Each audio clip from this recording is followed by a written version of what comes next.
Cada que rueda el balón del deporte más hermoso del mundo, va dejando huella dentro y fuera de la cancha. Y yo lo analizo y te lo cuento para que tú tengas el veredicto final sobre todo lo que acontece dentro del mundo del balompié. Esto es Crónicas del Balón, bienvenido.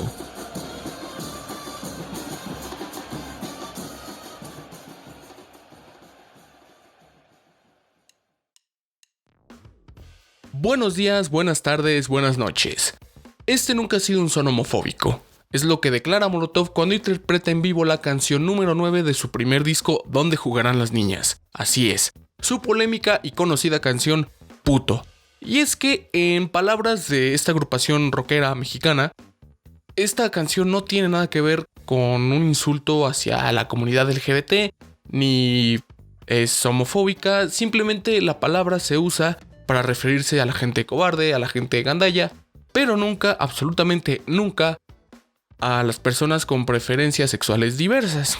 Y bueno, es que esta palabra indudablemente forma parte del ambiente futbolero, así como forman parte diversos cánticos, diversas porras, diversas frases y diversas actitudes, costumbres o tradiciones que se tienen en la grada. Específicamente esta palabra se usa cuando el portero rival va a hacer un despeje en un saque de meta, acompañado previamente de un y gritando la palabra en cuanto impacte el balón. Esto tiene que ver, puede ser directamente con la picardía mexicana, porque en nuestro país es muy común esta cultura de por ahí agarrar jiribilla y decir las cosas como con chanfle, dirían por ahí. E incluso tenemos groserías muy propias de nuestra lengua. Chingar es una palabra muy propia de México que es difícil escucharla en algunos otros países y se puede usar tanto como verbo, como sustantivo e incluso como adjetivo. Y es que el lenguaje, acompañado de esta picardía mexicana de la que estamos hablando, puede tener muchísimas variantes, muchísimas evoluciones y sobre todo muchísimos contextos. Pero bueno, de los contextos vamos a hablar más adelante. En el fútbol, la parte de esta picardía mexicana que tiene que ver más con un tema cultural que con un tema futbolístico, que claro, el fútbol es parte de la cultura mexicana. Es muy difícil imaginar al mexicano sin una playera de fútbol porque está sumamente arraigado dentro de la cultura. Bueno, pero además de esto se utiliza para intimidar al rival. Aparte de recibir al conjunto visitante a base de chiflidos, a base de insultos, a base de apretar, a base de cantarle cosas directamente. Esto se usa directamente contra el portero. ¿Para qué? Para hacer sentir la localía, para hacer sentir que es visitante precisamente, que están lejos de casa, para hacer pesar el estadio, en pocas palabras, para que les metan un poquito de miedo, puede ser también para que se sienta esa presión desde el vestidor, en el túnel y los 90 minutos del juego, claro. Si el resultado no está muy abultado o la forma de llevar el juego no resulta difícil de digerir para la afición local, vaya que no les estén pegando un baile a los locales. Es aquí cuando, bueno, puede que la afición caiga en desesperación y comience a insultar, a apretar de forma más agresiva, de forma más ardiente, más recalcitrante. Pero hay quienes afirman que, los mismos jugadores que dicen que nadie juega fútbol en las tribunas, que en la cancha son 11 contra 11, que es en igualdad de condiciones. Pero bueno, durante esta pandemia hemos visto que la gente hace muchísima falta en las tribunas, que no es lo mismo jugar en un estadio vacío o en un estadio al 30% de su capacidad, porque dicen por ahí que jugar sin hinchada es como bailar sin música. Y con estas declaraciones también hay muchos mitos alrededor del fútbol, con escenarios en específico. Por ejemplo, la Bombonera de Boca Juniors, el estadio Alberto J. Armando, popularmente conocido como la Bombonera, claro, que dicen que no tiembla, que late y que lo que la hace especial es el misticismo y la gente que grita y que alienta. Entonces, bueno, aquí entra otra duda: ¿qué tan cierto será eso de que realmente la gente, la afición pesa, que pueda influir en un resultado, incluso cuando hay una invasión? Porque claro, esto se da en condiciones cuando la hinchada está de local, pero cuando invaden otro estadio y también pueden intimidar al rival, también lo pueden presionar gritándole este tipo de groserías y en específico al portero. Bueno, esto ya dependerá del punto de vista de cada quien. Lo que sí es que el contexto de la palabra es variado. Aquí y en otros países no es lo mismo el contexto o las variantes de puto. Aquí en México Se puede usar como cobarde o como golpear, incluso la palabra putazo, la palabra putiza.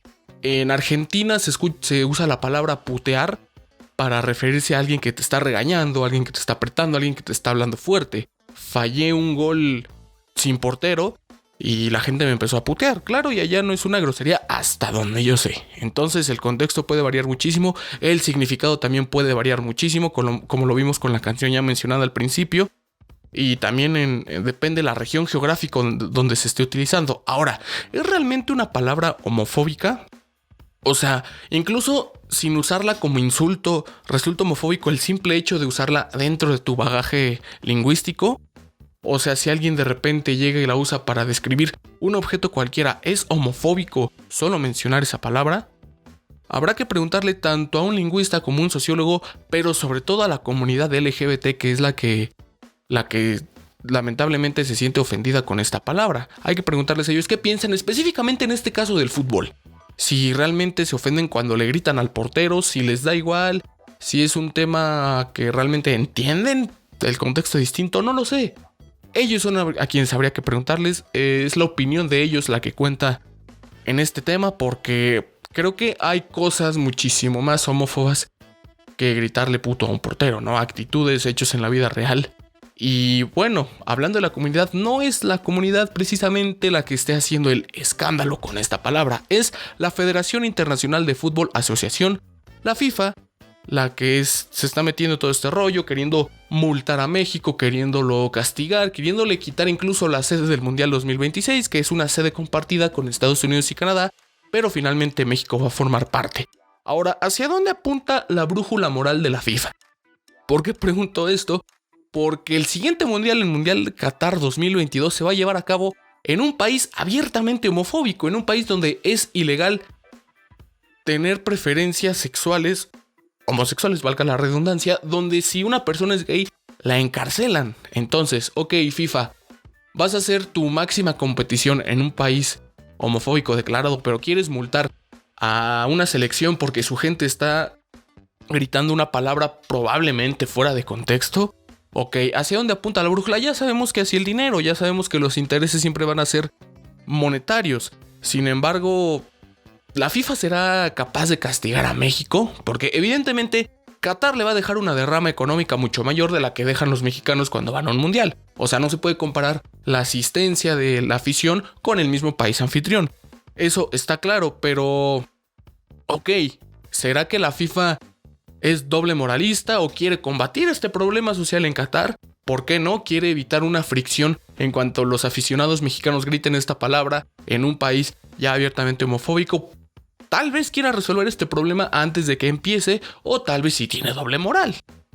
No sabemos. La FIFA ha estado envuelta en muchísimos escándalos más allá de lo futbolístico, en corrupción y en este caso en lo social. Pero bueno, ya sabemos que el fútbol siempre se ha usado como aliciente para problemas sociales, como lo fue la Copa del Mundo de Argentina de 1978, pero ese ya es tema que se va a tratar en un episodio más adelante.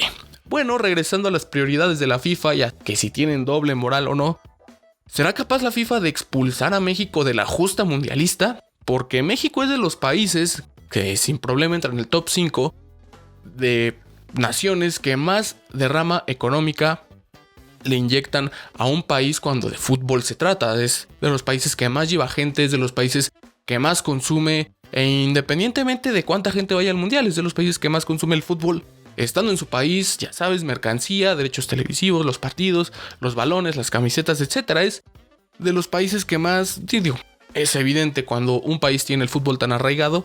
Así que no creo que le convenga a la FIFA, monetariamente hablando, claro está. Ya vimos que en lo social es un poco dudosa la moral de la FIFA. ¿Será que no le conviene multar a México? ¿Será que solo le quiere meter un estate quieto? Un susto, vaya, para que México deje... No México, la afición deje de gritar esto en las tribunas.